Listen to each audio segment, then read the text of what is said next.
جس کو بلقیس بانو چاچا کہہ کر پکارتی تھی، جس دن بلقیس بانو کا ریپ ہوا، بلاತ್ಕಾರ ہوا، بلقیس بانو اس کی دکان سے خریدی ہوئی چوڑیاں پہنی ہوئی تھی، اور جس نے بلقیس بانو کو اپنی بیٹی سمجھ کر چوڑیاں بیچی تھی، اسی ظالم کتے نے بلقیس بانو کی عزت لوٹی، اور ان کتوں کو بھاجپا کی سرکار نے رہا کروا دیا۔ بتاؤ بھاجپا کی سرکار، آپ ایسے کتوں کو چھوڑتے ہیں جو مہیلاؤں کا بلاತ್ಕಾರ کرتے ہیں، کہاں گئی آپ کی انسانیت؟ کہاں گئی آپ کی انسانیت؟ بلقیس بانو مسلمان کا ایشو نہیں ہے، بلقیس بانو مہیلاؤں کا ایشو نہیں ہے، بلقیس بانو انصاف کا مدعا ہے۔ اور میں اپنی بات کو مکمل اس وقت تک نہیں کر سکتا جب تک کہ میں بلقیس بانو کا ذکر نہیں کروں۔ بلقیس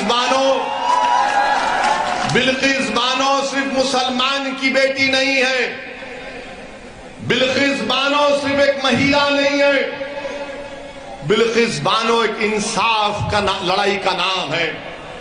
جس مہیلا کو جو 5 مہینے کی پریگننٹ تھی، بڑی تعداد میں نوجوانوں کو دیکھ رہا ہوں، شاید نوجوان تم کو یاد نہیں ہوگا بلقیس بانو کا واقعہ۔ بلقیس بانو 5 مہینے کی پریگننٹ تھی، بلقیس بانو کے ساتھ 3 سال کی بیٹی تھی، بلقیس بانو کے ساتھ اس کی ماں تھی، اور دنگائیوں نے بلقیس بانو کو روک کر اس کی عزت لوٹی، اس کا بلاತ್ಕಾರ کیا، بلکہ جی نہیں بھرا تو بلقیس بانو کی ماں کا بھی بلاತ್ಕಾರ کیا، جب جی نہیں بھرا تو بلقیس بانو کے ساتھ جو مہیلا تھی ان کا بھی بلاತ್ಕಾರ کیا، اور ان ظالموں کا دل نہیں بھرا تو انہیں بلقیس بانو کے سامنے اس کی 3 سال کی بیٹی کے سر کو ایک پتھر پر مار کر اس کا قتل کر دیا۔ اس پر بھی دل نہیں بھرا ان جانوروں کا تو انہیں بلقیس بانو کی ماں کو اور دوسرے مہیلاؤں کا قتل کر دیا۔ بلقیس بانو رات کے اندھیرے میں چھپ چھپ کر آدیواسی بھائیوں بہنوں کے پاس گئی، انہوں نے اس کو کپڑا کیا۔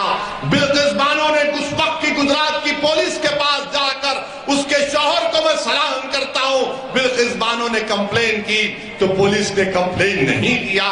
بلقیس بانو نے کمپلین دی تو دواخانے میں جب کسی کا بلاತ್ਕਾਰ ہوتا ہے تو اس کا صحیح طریقے سے علاج نہیں ہوا۔ بلقیس بانو ڈٹی رہی، اپنی عزت کی لڑائی بلقیس بانو نہیں لڑ رہی تھی، بلقیس بانو انصاف کی لڑائی لڑ رہی تھی۔ مہاراشٹرا میں مقدمہ چلا، ٹرائل کورٹ نے سزا دی، ہائی کورٹ نے سزا کو برقرار رکھا، تو نریندر مودی کی بھاجپا نے، گجرات کی بھاجپا کی سرکار نے اپنی ریمیشن پالیسی کے تحت ان ظالموں کو، جنہوں نے بلقیس بانو کے ساتھ اس طرح کا برتاؤ کیا اور جنہوں نے بلقیس بانو کی عزت لوٹی، کون تھے وہ لوگ تم جانتے نوجوانوں؟ وہ بلقیس بانو کے پڑوسی تھے، جس کو بلقیس بانو چاچا کہہ کر پکارتی تھی۔ جس دن بلقیس بانو کا ریپ ہوا، بلاತ್ಕಾರ ہوا، بلقیس بانو اس کی دکان سے خریدی ہوئی چوڑیاں پہنی ہوئی تھی، اور جس نے بلقیس بانو کو اپنی بیٹی سمجھ کر چوڑیاں بیچی تھی، اسی ظالم کتے نے بلقیس بانو کی عزت لوٹی، اور ان کتوں کو بھاجپا کی سرکار نے رہا کروا دیا۔ بتاؤ بھاجپا کی سرکار، آپ ایسے کتوں کو چھوڑتے ہیں جو مہیلاؤں کا بلاತ್ಕಾರ کرتے ہیں، کہاں گئی آپ کی انسانیت؟ کہاں گئی آپ کی انسانیت؟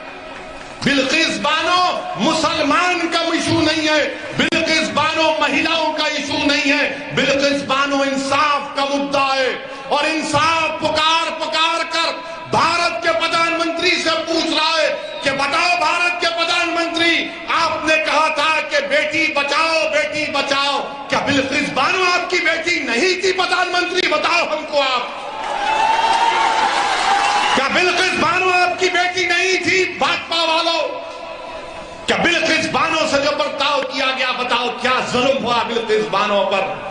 آج بلقیس بانو اپنے گاؤں کو جانے سے ڈرتی ہے، بلقیس بانو اپنے گاؤں کو جانے سے ڈرتی ہے، اور کیا کانگریس نے بلقیس بانو کا نام لیا؟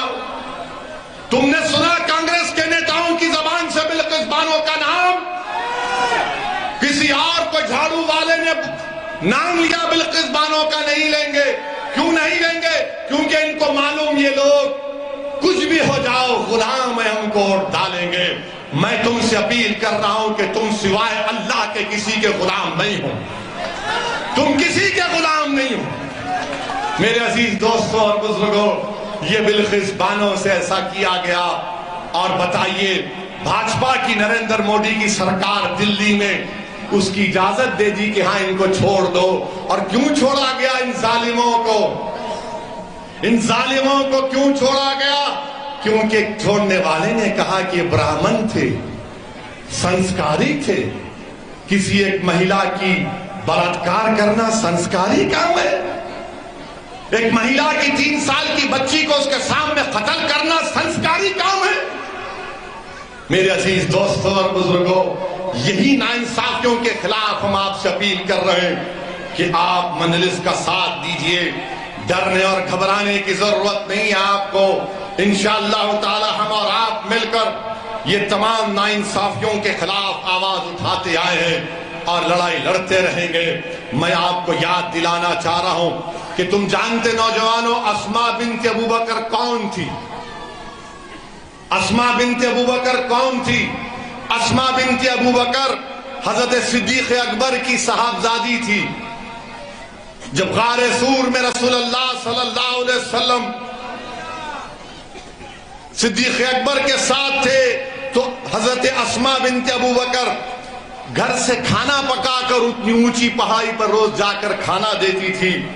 تو رسول اللہ صلی اللہ علیہ وسلم نے ان کو کہا، ان کو لقب دیا کہ یہ ذات و نعت و خوان ہے. وہ اسماء بنت ابوبکر جب ابو جہل کو معلوم ہوا کہ محمد صلی اللہ علیہ وسلم جا چکے ہیں تو اسماء بنت ابوبکر کے گھر کو آ کر اس نے پوچھا، بتاؤ اسماء کہاں ہے تمہارا باپ اور کہاں ہے محمد صلی اللہ علیہ وسلم؟ تو حضرت اسماء نے کہا کہ اگر میں جھوٹ بولوں گی تو شریعت بیچ میں آ جاتی ہے، اگر میں سچ بولوں گی تو وفا ختم ہو جائے گی. تو حضرت اسماء بنت ابوبکر نے کہا کہ سن ابو جہل، سنو وقت کے ابو جہل سنو. حضرت اسماء نے کہا کہ میں جانتی ہوں مگر تجھے نہیں بتاؤں گی. تو ابو جہل نے مکے کے بیچ چوراہے پر حضرت اسماء بنت ابوبکر کو منہ پر تماچا رسید کیا. حضرت اسماء بنت ابوبکر کے کان میں بالی تھی، کان کٹ گیا، خون نکلنا شروع ہوا.